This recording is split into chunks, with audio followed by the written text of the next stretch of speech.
pembiasaan positif. Menumbuh kembangkan karakter profil pelajar Pancasila, yaitu pelajar sepanjang hayat yang memiliki kompetensi global dan berperilaku sesuai dengan nilai-nilai Pancasila. Menguatkan peran sebagai guru penggerak melalui penerapan restitusi dalam disiplin positif pada murid. Mengukur dan mengontrol pelaksanaan kegiatan agar tetap searah dengan tujuan yang ditetapkan melalui keyakinan kelas. Terbentuknya keyakinan kelas sebagai landasan dalam memecahkan permasalahan yang ada di kelas. Keyakinan kelas ini biasanya dibentuk dan disepakati oleh peserta didik dan wali kelas. Kemudian konsistensi murid dan wali kelas dalam menjalankan keyakinan kelas. Kemudian menguatnya karakter positif seperti religius, peduli, disiplin, toleransi, gotong royong, dan bertanggung jawab dalam proses pembelajaran maupun di luar proses pembelajaran.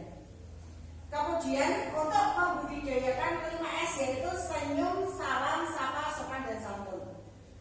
Dan munculnya karakter budaya nalar kritis pada proses pembelajaran yang terlihat dari keaktifan murid dalam bertanya, berpendapat, berargumen, dan menjawab pertanyaan dari guru.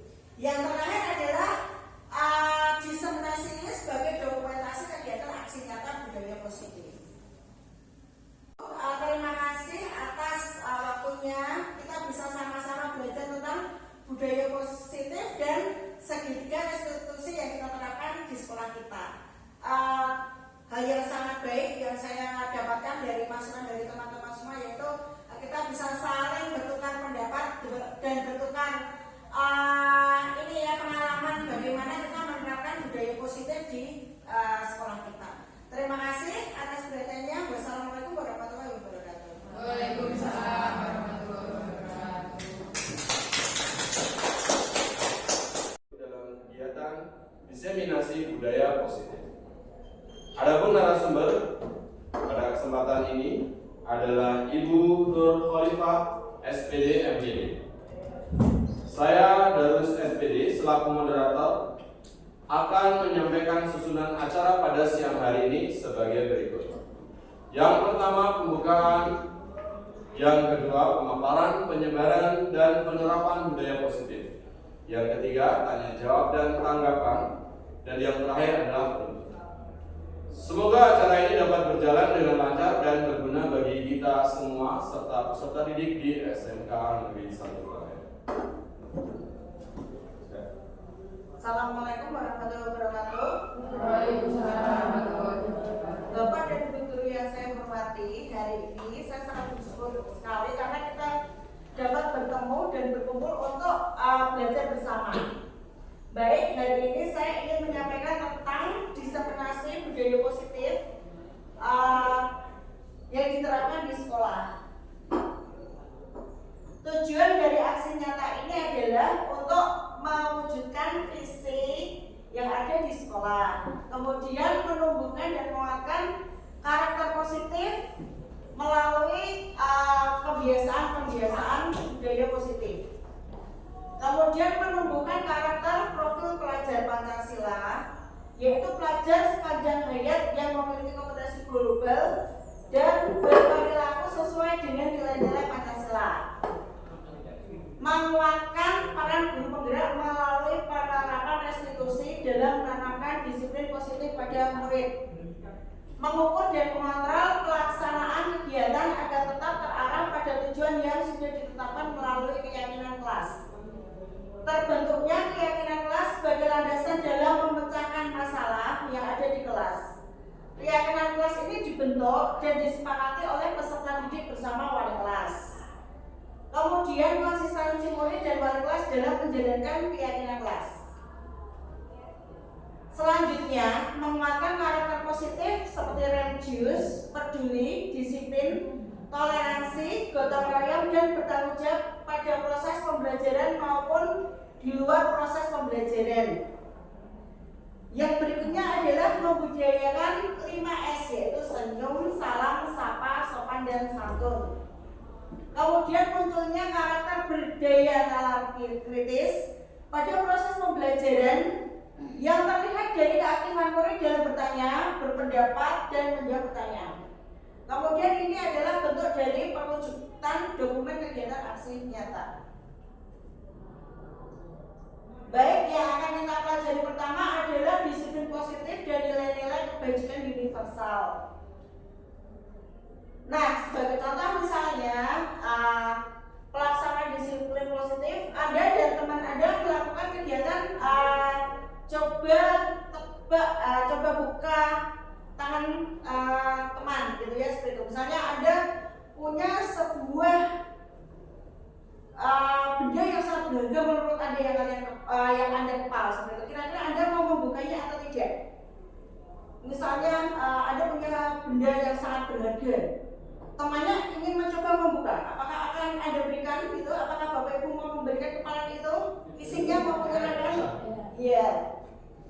Nah, di sini kita lihat mengapa Anda tidak mau membuka kepalan tangan Anda, gitu ya? Alasannya apa menutup kepalan tangan itu? Nah, siapa yang memegang kendali atau kontrol yang menutup kepalan tangan itu? Kenapa? Siapa yang bisa menjawab? Ya, diri kita lah yang sebagai kontrol untuk menutup kepalan tangan itu, ya, seperti itu. Karena kita merasa yang kita pegang itu adalah sangat berharga, jadi orang lain tidak berhak untuk melihatnya. Itulah salah satu wujud seperti itu. Nah, kita lihat di sini, kalau saya praktekkan itu, saya dan teman-teman saya bersikukuh tidak akan membuka kepalan tangan karena seolah menyimpan sesuatu yang berharga, gitu ya. Kita sama-sama kuat untuk menutup kepalan tangan itu. Yang memegang kendali pasti diri kita sendiri. Diri kita yang mengendalikan kontrol diri kita masing-masing. Itulah kebutuhan dasar yang kita miliki. Nah, hal ini sesuai dengan teori yang dikembangkan oleh William Glasser, ya, seperti itu. Pada dasarnya, guru tidak bisa memaksa murid untuk berbuat sesuatu. Jadi kita memaksa membuka kepala nggak boleh, ya, seperti itu. Teori ini menyatakan bahwa perilaku memiliki tujuan terhadap perilaku yang tidak disukai. Penguatan positif dan bujukan adalah bentuk kontrol. Menggunakan kritik dan rasa bersalah untuk mengontrol murid tidak akan membuahkan hasil yang baik. Dan perilaku memaksa pada orang dewasa tidak akan efektif. Jadi kita tidak bisa memaksa pada murid kita. Kemudian dengan adanya teori itu, kita dapat merubah sikap dan perilaku kita perlahan-lahan, yaitu perilaku negatif menjadi perilaku positif. Nah, konsep disiplin positif ini adalah unsur utama terwujudnya budaya positif yang akan kita terapkan di sekolah kita. Makna disiplin bagi murid adalah hadir tepat waktu, sebagai contoh, ya, mentaati peraturan, berperilaku sesuai dengan norma yang ada. Nah, guru mendisiplinkan murid yang tidak disiplin, karena biasanya murid yang tidak disiplin itu biasanya cenderung pemalas, gitu ya, sulit fokus pada pembelajaran, suka mengganggu teman, bermasalah, dan kadang capaian pembelajarannya rendah. Maka langkah yang tepat yang harus diambil guru adalah membuat kesepakatan bersama, membiasakan budaya positif dari hal yang kecil. Sebagai contoh misalnya tidak datang terlambat, gitu ya, yang dibiasakan gurunya juga tidak datang terlambat. Kemudian menentukan prioritas dan bersikap tegas. Dengan budaya positif, lingkungan dan suasana belajar akan nyaman dan tentram di kelas. Nah, Ki Hajar Dewantara menyatakan bahwa mencapai kemerdekaan dan konteks pendidikan kita saat ini, untuk menciptakan murid yang merdeka, syarat utamanya adalah harus mempunyai disiplin yang kuat. Disiplin yang dimaksud adalah disiplin diri, yaitu mempunyai motivasi internal, bukan karena takut pada gurunya, misalnya seperti itu, atau tekanan dari pihak lain. Disiplin diri membuat seseorang menggali potensinya mencapai tujuan, sehingga sesuatu itu menjadi berharga dan bermakna. Disiplin juga belajar cara mengontrol diri dan menguasai diri untuk memilih tindakan yang mengacu pada nilai-nilai yang kita hargai. Nah, seseorang yang memiliki disiplin diri itu mereka yang bertanggung jawab terhadap apa yang dilakukan berdasarkan tindakan tentang nilai-nilai kebajikan. Sebagai pendidik, tujuan kita adalah menciptakan anak-anak yang memiliki disiplin sehingga mereka berperilaku mengacu pada nilai-nilai kebajikan universal dan memiliki motivasi intrinsik bukan ekstrinsik dan menjadi insan yang lebih baik. Nah, bisa kita lihat di sini nilai-nilai kebajikan universal itu adalah nilai yang lepas dari latar belakang siswa, tapi nilai positif yang untuk memuliakan tujuan yang ingin dicapai oleh siswa itu, seperti itu. Jadi perbuatan yang mempunyai tujuan itu adalah nilai-nilai positif atau nilai-nilai kebajikan yang diyakini seseorang yang membuat motivasinya terbangun sehingga menggerakkan motivasi untuk mencapai tujuan yang diinginkan. Sebagai contoh, misalnya kita ingin berbuat baik ya bukan karena dilihat oleh orang lain, tapi karena memang dasarnya berasal dari diri kita sendiri. Nah, sebagai contoh misalnya ada pertanyaan seperti ini. Sebagai seorang pendidik yang harus hadir dalam suatu pelatihan, kira-kira motivasi yang mana yang mendasari Bapak Ibu semua? Apakah karena takut mendapatkan teguran, atau ingin dipuji, atau memang ingin belajar dari ilmu dari pelatihan itu? Kira-kira yang mana? Ya, ingin menjadi pembelajar sepanjang hayat. Yaitu berarti motivasi intrinsik ya yang timbul dari diri kita sendiri kalau pelatihan itu sangat berguna bagi diri kita sendiri. Nah, bila di sekolah kita ada aturan yang memberi teguran bagi pegawai yang datang terlambat dan tidak ada penghargaan, kira-kira apakah Anda masih datang tepat waktu seperti itu? Jadi kalau misalnya tidak ada surat teguran, juga datang terlambat tidak diapa-apakan, apakah Anda akan datang terlambat atau tepat waktu? Ya pasti tepat waktu karena kita ada motivasi internal gitu ya, seperti itu. Nah, dari ketiga motivasi tadi yang paling pas adalah yang mana? Yang internal ya, seperti itu. Karena kita sudah terbentuk biasa disiplin positif. Nah, strategi apa yang diterapkan untuk menanamkan disiplin positif pada murid-murid Bapak Ibu semua? Strateginya bagaimana? Ya, sebagai contoh misalnya datang tepat waktu ya. Kalau tidak tepat waktu berarti strateginya bagaimana? Ya, diberi nasihat. Misalnya seperti contoh, kita memberikan contoh datang tepat waktu dulu ya, seperti itu. Nilai-nilai kebajikan apa yang menurut Bapak Ibu penting gitu ya untuk ditanamkan di kelas? Jujur, sebagai contoh seperti itu. Silakan Pak. Jujur, kemudian apa lagi? Sopan, santun, ya betul. Terus ramah. Ya. Ya betul ya, Bapak Ibu. Nah, kita ingin menanamkan sesuatu yang positif ya kepada murid kita. Nah, kemudian yang berikutnya adalah motivasi, hukuman dan penghargaan juga restitusi. Ada yang sudah tahu Bapak Ibu bedanya apa? Motivasi, hukuman, penghargaan dan restitusi? Belum? Kira-kira gambarannya bagaimana? Kalau hukuman itu sesuatu yang menakutkan gitu ya. Penghargaan sesuatu yang tidak menyenangkan karena tidak didasari oleh sesuatu yang tulus gitu ya, seperti itu. Motivasi, semangat gitu ya, seperti itu. Kalau restitusi, nah coba kita lihat bersama di sini. Janet Blosel menyatakan ada 3 motivasi perilaku manusia ya. Yang pertama adalah untuk menghindari hukuman atau ketidaknyamanan. Ini sifatnya adalah pengaruh dari luar, seperti itu. Tingkat terendahnya adalah menghindari masalah, seperti itu. Jadi lebih baik saya menurut daripada saya dimarahin. Nah itu adalah yang terendah, gitu ya. Kemudian untuk mendapatkan imbalan atau penghargaan dari orang lain. Ini sifatnya adalah eksternal juga, gitu ya, dari pihak lain atau dari pihak luar, seperti itu.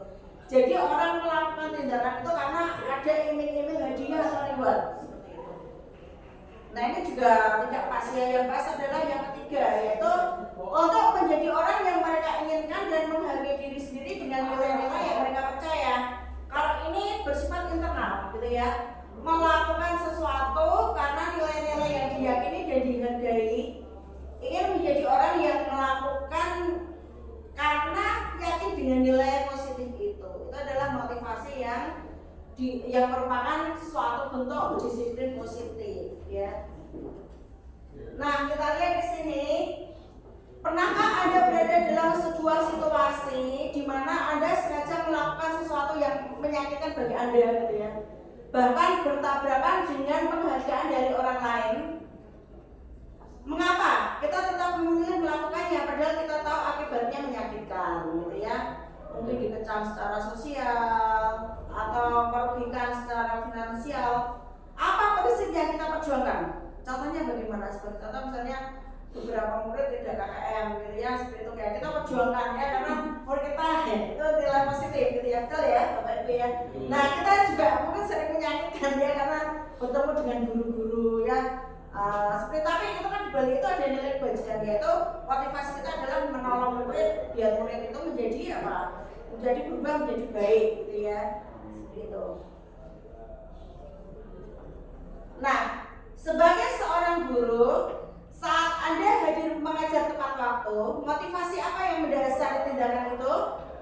Karena takut hukuman, ingin mendapatkan penghargaan, atau memang kita itu orang yang suka berdisiplin gitu ya? Ya, betul ya. Jadi kalau motivasi internal itu tidak bisa tergoyahkan oleh apapun ya, bukan karena hadiah atau bukan karena ketakutan atau kemudian seperti itu.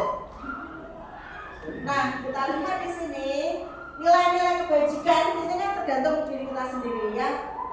Kita ingin membuat murid kita seperti apa? Seperti contoh misalnya beriman, beranak mulia, jujur, kreatif, inovatif, profesional. Nah itu nilai-nilai positif yang akan kita bangun seperti itu.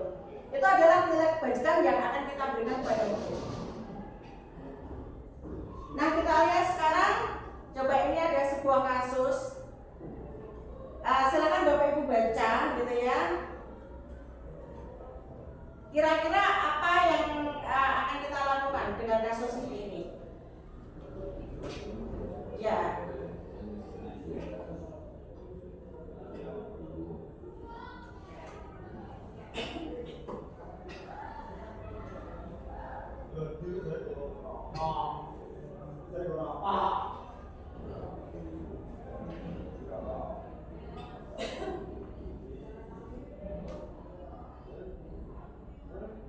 Nah, menurut Bapak Ibu, apakah tindakan Pak Seno itu betul?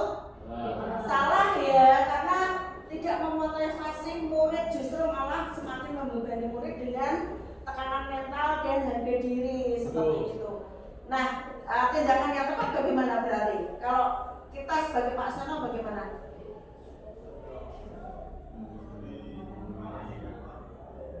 Kita mencari tahu dulu latar belakang kenapa. Betul ya Bapak Ibu ya, kita mencari tahu dulu latar belakang kenapa murid itu bersikap seperti itu. Nah sekarang kita lihat apakah Anda setuju dengan tindakan Pak Seno terhadap Iva? Tidak ya. Tindakan Pak Seno terhadap Iva itu hukuman atau konsekuensi? Hukuman ya, seperti itu.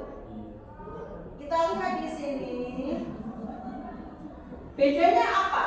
Hukuman, konsekuensi, dan restitusi. Hukuman itu adalah sesuatu yang tidak terencana, gitu ya. Tiba-tiba datang dari satu arah. Jadi sebagai contoh misalnya kita lihat murid datang terlambat. Nah kita belum kita rencanakan anaknya mau dihukum apa, nah itu bersikap tiba-tiba ya seperti itu. Murid tidak tahu apa yang akan terjadi terhadap dirinya dan dia akan menerima hukuman apa tanpa diberitahu lebih dahulu. Itu setuju tidak Bapak Ibu? Tidak ya, seperti itu karena ya sangat menakutkan seperti itu. Sedangkan konsekuensi adalah contohnya disiplin. Sudah disepakati, tapi murid dibuat tidak nyaman gitu ya, bukan karena datang dari diri sendiri. Konsekuensinya kalau tidak KKM harus remedi. Nah, anak itu sebenarnya malas remedi tapi dipaksa remedi. Nah, seperti itu konsekuensi. Sedangkan restitusi adalah proses menciptakan kesadaran gitu ya untuk memperbaiki kesalahan murid dengan solusi untuk masalahnya, dan murid berpikir bahwa hal itu adalah benar. Bagaimana cara dia memperlakukan orang lain, itulah yang akan dia terima kalau dia memperlakukan dirinya pada orang lain seperti itu. Yang lepas yang mana Bapak Ibu? Yang restitusi ya, seperti itu. Jadi misalnya seperti contoh misalnya kita menyembunyikan buku temannya. Nah, kalau buku saya disembunyikan, saya juga akan merasa seperti itu. Nah, itu restitusi. Makanya saya tidak akan melakukannya, gitu ya. Nah, sekarang kita lihat contoh masalah yang akan kita hadapi. Ibu Anas, guru kelas 2 SD, mendapatkan masalah. Murid-muridnya tidak bisa tertib di depan kelas dan selalu berebutan masuk ke dalam kelas setelah jam istirahat usai. Nah, hal ini sangat mengganggu proses pembelajaran di mana kelas tidak dapat mulai tepat waktu karena Bu Ana sibuk menenangkan murid-murid. Akhirnya setiap murid yang akan masuk kelas, Bu Ana mengiming-imingi stiker bintang, gitu ya, seperti itu. Hal ini dilakukan beberapa minggu dan cukup berhasil. Sampai pada suatu saat Bu Ana sakit dan terpaksa digantikan Pak Heru. Pak Heru tidak mengetahui tentang stiker bintang. Dan ketika masuk ke kelas, anak berebut masuk ke kelas kembali tidak tertib seperti semula. Nah, kira-kira motivasi anak itu yang mana? Stiker bintang. Ya, ingin mendapatkan reward ya, yaitu stiker bintang. Bagus ya, betul ya Bapak Ibu ya. Gitu. Nah, di sini kita lihat kalau begitu cara lain biar anak-anak itu mau tertib tanpa dikasih penghargaan stiker bintang itu bagaimana caranya? Restitusi tadi. Iya, betul ya, berkonstitusi tadi ya, seperti itu. Kalau tertib itu nanti akan terbiasa gitu ya. Kita akan terbiasa dalam kehidupan sehari-hari juga tertib seperti itu. Dan kalau misalnya kita tidak tertib, bisa juga nanti kita menabrak temannya terjatuh. Kemudian pembelajaran tidak bisa segera dimulai karena harus menertibkan teman-temannya dulu. Nah, itu kalau kita tanamkan seperti itu, sudah kita tanam lagi bukan karena dapat stiker bintang. Nah, sekarang kita lihat dihukum oleh penghargaan. Penghargaan itu hanya efektif dilakukan dalam jangka pendek. Kalau jangka panjang, orang sudah tidak termotivasi lagi Kak, karena sudah tergantung untuk mendapatkan penghargaan itu. Penghargaan adalah benda yang diinginkan gitu ya, dibuat dengan persyaratan. Kita memberikan penghargaan, maka kita harus terus-menerus memberi penghargaan itu jika ingin orang itu berbuat sesuai yang kita inginkan. Jadi tergantungnya seperti itu.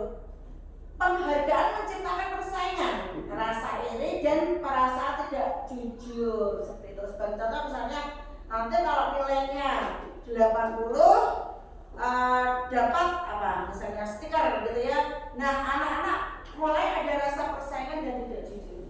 Kemudian malah justru akan menurunkan kualitas karena dijanjikan oleh upah. Jadi bukan dari dasar dirinya sendiri. Kalau misalnya penghargaannya ditiadakan, nanti anak sudah tidak termotivasi lagi seperti itu. Nah, sekarang kita lihat di sini, restitusi membantu murid memiliki tujuan, disiplin positif dan memulihkan dirinya setelah berbuat salah. Nah, di sini perilaku itu hanya untuk menyenangkan orang lain, tidak hanya untuk menyenangkan orang lain atau menghindari ketidaknyamanan, tapi memang menghargai nilai-nilai kebajikan yang ada itu. Restitusi bukan menebus kesalahan, tapi belajar dari kesalahan. Nah, ketika murid belajar kesalahan, murid akan menjadi lebih baik masa depannya. Mereka akan mendapatkan pelajaran yang bisa dipakai terus-menerus untuk menjadi orang yang lebih baik. Jadi sangat bermanfaat sekali ya Bapak Ibu. Nah, kita lihat di sini prinsip restitusi. Restitusi itu memperbaiki hubungan, gitu ya, seperti itu. Karena restitusi itu membuat anak bersikap menjadi lebih baik ya, jadi komunikasinya menjadi lebih baik. Kemudian restitusi itu adalah sebuah tawaran, bukan paksaan.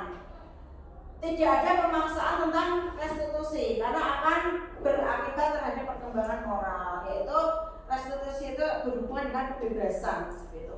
Maka penting bagi guru untuk menciptakan kondisi yang membuat murid bersedia menyelesaikan masalah dan berbuat lebih baik lagi. Jadi kita tidak bisa menggurui tapi mengarahkan murid bisa.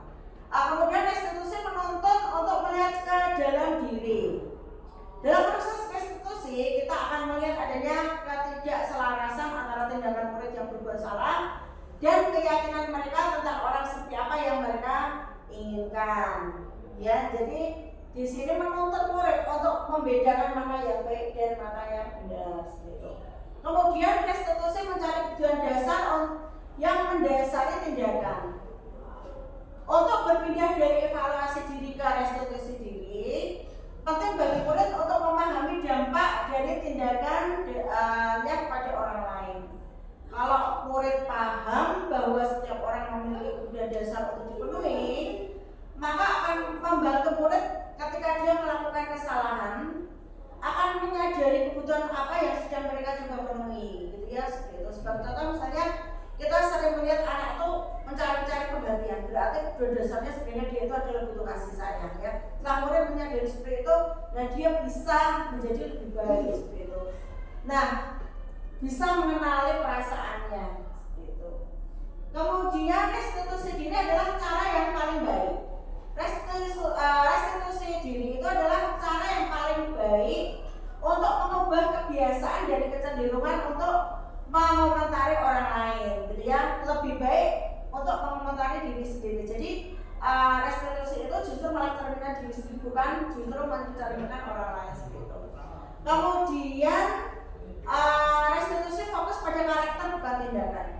Dalam proses restitusi maka murid akan menyadari dia sedang menjadi orang yang seperti apa. Jadi fokus pada penguatan karakter. Kemudian restitusi itu sifatnya adalah menguatkan. Kuat itu berarti menyadari bahwa murid itu bisa berubah menjadi lebih baik. Kemudian fokus pada solusi, ya. Dalam restitusi, guru menstabilkan identitas murid dengan mengatakan kita tidak fokus pada kesalahan, tapi kita fokus pada solusi, gitu ya, seperti itu. Jadi kita tidak menyalahkan murid, justru kita fokus pada solusi. Nah, kemudian kita ke materi berikutnya yaitu kebutuhan dasar manusia dan dunia berkualitas. Kita lihat di sini seluruh tindakan manusia itu ada tujuannya. Semua yang kita lakukan itu pasti usaha terbaik untuk mendapatkan apa yang kita inginkan. Ketika kita mendapatkan apa yang kita inginkan, berarti saat itu kita sedang memenuhi kebutuhan dasar kita, gitu ya. Kebutuhan dasar Bapak Ibu apa? Makan, gitu ya. Ya tidur nyaman, gitu ya. Kebutuhan dasar manusia itu ada berapa? Kita lihat di sini ada 5, ya. Ternyata ada 5.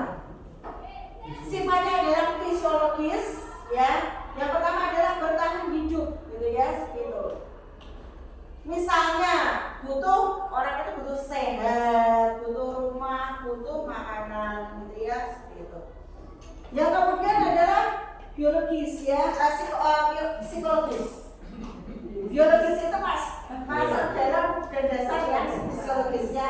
Kemudian psikologis, ya, kasih sayang, gitu ya, rasa diterima, semua butuh kasih sayang, ya. Kebebasan, kita butuh kebebasan, ya. Kadang kita butuh me time, gitu ya, seperti itu. Kemandirian, yang mempunyai pilihan itu penting, ya, seperti itu. Mengendalikan diri, gitu ya, seperti itu. Kemudian kesenangan, ada yang suka bermain apa, misalnya memasak, berkebun, gitu ya. Butuh kesenangan, gitu ya, bernyanyi, gitu ya, seperti itu. Kemudian kekuasaan. Nah, kebutuhan ini adalah hubungan dengan kekuatan untuk mencapai sesuatu, menjadi kompeten, menjadi terampil, diakui, berprestasi. Pasti ya orang itu butuh seperti itu. Makanya kita kita lihat orang sudah berprestasi itu tetap belajar, gitu ya, karena ingin meningkatkan kualitas diri seperti itu. Kita lihat di sini semua orang senantiasa berusaha untuk memenuhi kebutuhannya. Bila tidak mendapatkan dengan cara positif, kadang juga kita melanggar aturan, gitu ya, seperti itu. Nah, seorang murid yang tidak begitu berhasil secara akademis, maka mungkin penguasaan ya, motivasi penguasaan itu tidak terpenuhi. Makanya kadang ya murid itu akan bermasalah, yang misalnya dia mencoba mengatur orang lain ketika bermain, gitu ya. Ketika bermain dengan teman sebaya, dia mencoba mengatur orang lain karena dia butuh penguasaan, gitu ya. Jadi itu kebutuhan dasar, gitu ya, seperti itu. Anaknya tidak pintar tapi dia ingin menonjol, makanya dia mengatur orang lain, misalnya seperti itu. Nah, Glaser menyatakan bahwa kapasitas untuk berubah dalam diri seseorang itu mendorong perilaku perubahan positif, gitu ya, seperti itu. Jadi kebutuhan dasar itu kalau dimanfaatkan dengan baik akan mendorong orang untuk menjadi berperilaku lebih baik, gitu ya, seperti itu. Nah, 4 kebutuhan dasar manusia itu adalah diterima atau disayang, gitu ya, perasaan senang, mampu dan bebas, gitu ya, seperti itu. Kemudian di sini kita lihat kalau diterima disayang itu apa, ya? Diterima oleh keluarga, sebagai contoh seperti itu ya. Kebutuhan dasar bisa, gitu ya, mampu berlatih, meningkatkan motivasi, ya, seperti itu. Kemudian senang, kebutuhan rasa senang apa? Yaitu ya hobi, gitu ya, biasanya berhubungan dengan hobi. Kebutuhan kebebasan apa? Bebas memilih mana, misalnya seperti itu ya. Nah, dengan mempraktekkan semua itu, manusia akan menyelesaikan persoalannya tentang kebutuhan dasar. Nah, sekarang apa yang dimaksud dengan dunia berkualitas?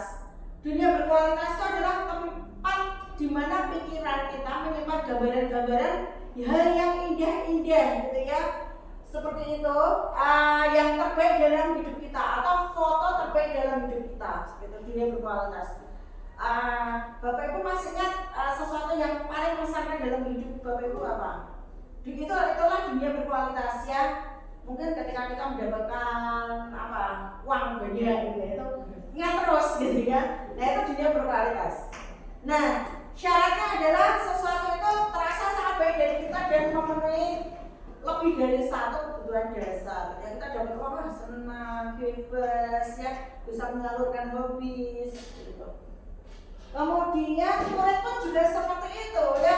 Murid juga punya dunia berkualitas, seperti itu. Jadi kadang murid itu terpenuhi satu kebutuhan dasar, dia sudah mempunyai dunia berkualitas, ya, seperti itu. Nah, setelah belajar mengenai dunia berkualitas, bagaimana kira-kira murid kita dan guru-guru di sekolah kita selama ini meletakkan sekolah dan pengalaman mereka bermain dengan dunia berkualitas? Apakah di dalamnya atau di luarnya? Bila berada di dalam,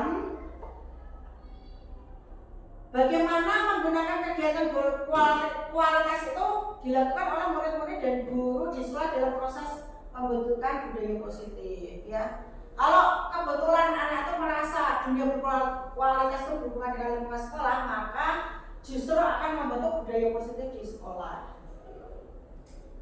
Nah, kita lihat di sini apa pencapaian Anda yang sangat membanggakan? Itulah dunia berkualitas, ya, seperti itu. Misalnya dari keluarga, ya, memberikan atau mendapatkan kasih sayang dari murid, gitu ya. Ceritakan perjalanan hidup di mana Anda mencapai titik puncak hidup Anda apa? Ya, kalau saya ketika saya bisa melanjutkan kuliah ketika saya posisinya menjadi guru honorer, sebagai contoh seperti itu, ya. Apa yang paling bermakna dalam hidup Anda? Ya, kalau saya bersaudara, mungkin Bapak Ibu beda, ya. Yang paling bermakna apa? Misalnya pasangan hidup atau mungkin keluarga juga, ya. Atau karir Pak Pres apa? Teman, gitu ya, atau ya anak istri, ya. Nah, kita lihat sekarang restitusi dengan 5 posisi kontrol. Kita lihat di sini. Mungkin kalau kita membaca banyak, ya. Ada 2 kasus di sini.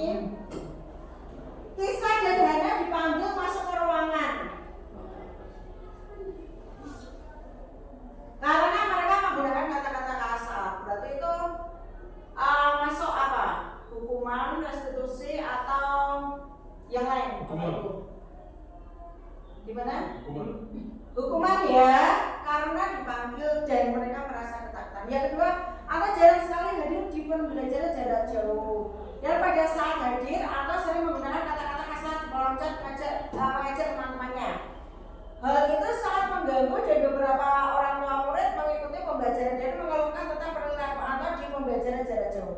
Bila Anda adalah seorang kepala sekolah, penerapan disiplin apa yang akan Anda terapkan pada kasus Hana dan kasus Anto itu? Gimana? Ya, betul ya. Ya.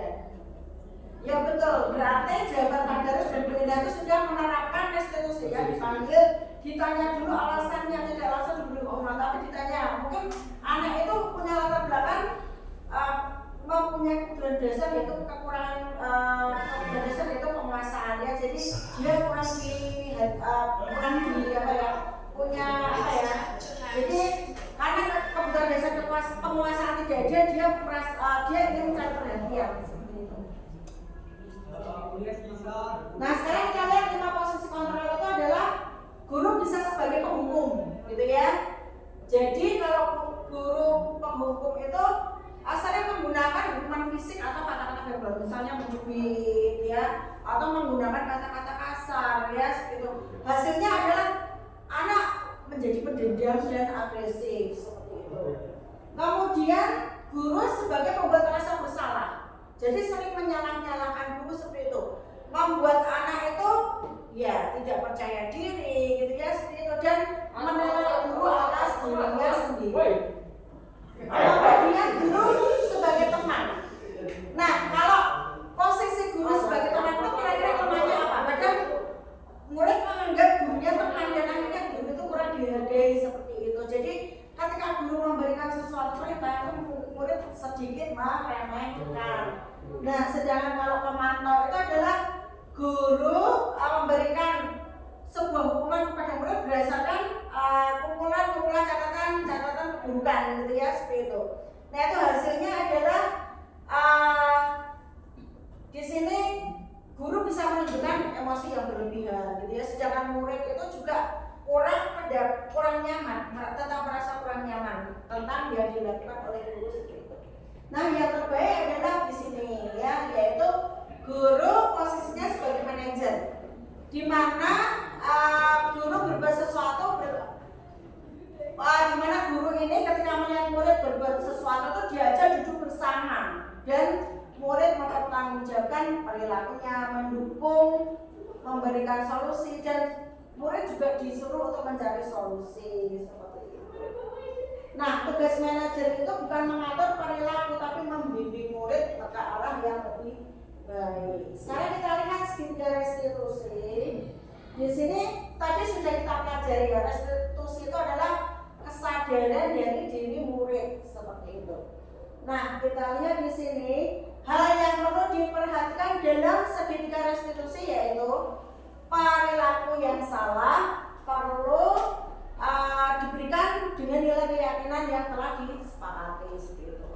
Kemudian kesediaan orang yang melakukan kesalahan untuk memperbaiki masalah. Pemecahan masalah sebisa mungkin relevan dan memiliki kaitan dengan masalah yang ada. Pentingnya usaha perbaikan dari pihak yang berbuat kesalahan. Kemudian perlu didedikasikan waktu dan pihak yang berbuat salah untuk mulai melakukan usaha memperbaiki masalah. Nah, ini adalah kemudian kita belajar tentang segitiga restitusi. Jadi proses menangani masalah seorang anak itu dapat berubah sebuah lingkaran segitiga yang semuanya saling berhubungan. Yang pertama adalah langkah yang ditempuh oleh guru untuk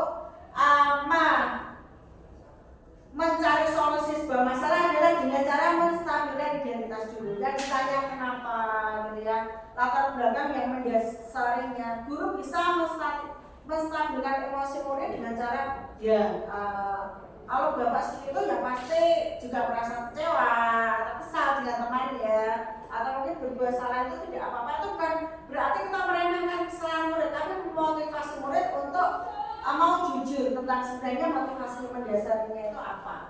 Gitu. Kemudian yang kedua adalah validasi tindakan yang salah, gitu ya, seperti itu. Setiap tindakan itu pasti ada tujuan. Nah, guru melihat latar belakang murid itu membuat kesalahan itu apa. Nah, kemudian guru bisa memotivasi murid misalnya dengan kata untung kamu segera untuk kamu paringnya hanya sebentar ya, misalnya seperti itu, biar murid itu merasa sebenarnya dia itu orang baik, gitu ya. Kemudian yang ketiga adalah menanyakan keyakinan, ya seperti itu. Nah, menanyakan keyakinan itu adalah ketika anak siap untuk dihubungkan dengan nilai-nilai yang dipercaya dan berpindah menjadi orang yang dia inginkan. Pertanyaan-pertanyaan yang dihubungkan dengan keyakinan anak, yaitu misalnya apa yang kita percaya. Kalau kita itu kelas itu adalah sebuah keluarga, gitu ya. Apa nilai keyakinan kelas yang sudah kita buat bersama sehingga kamu bisa lebih baik lagi, misalnya seperti itu. Kamu ingin menjadi orang yang baik seperti apa sih, misalnya seperti itu. Nah, di sini penting untuk menanyakan ke anak kehidupan seperti apa nantinya yang mereka inginkan, seperti itu. Kita motivasi menjadi orang sukses dan seterusnya. Sampai di sini Bapak Ibu ada yang ingin bertanya? Ya, saya beri kesempatan untuk bertanya. Ya, Pak Amar, silakan. Bagaimana kalau restitusi itu sendiri tidak bisa bekerja kepada murid-murid tertentu?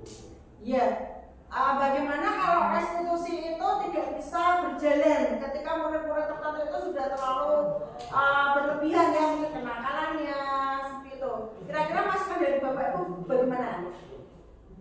Ya mungkin kita tidak bisa bekerja sendiri ya Bapak Ibu ya, kita bisa berkoordinasi. Seperti contoh misalnya sebagai guru kita berkoordinasi dengan wali kelas ya, BK yang ada di jurusan ya, kemudian dengan kesiswaan seperti itu.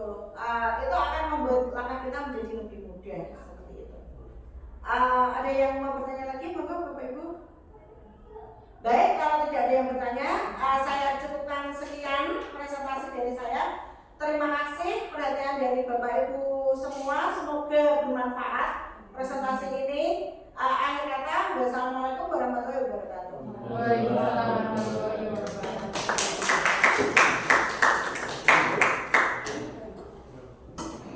Ya, sekarang kita ini. Oh gitu. Iya. Ya, sama layarnya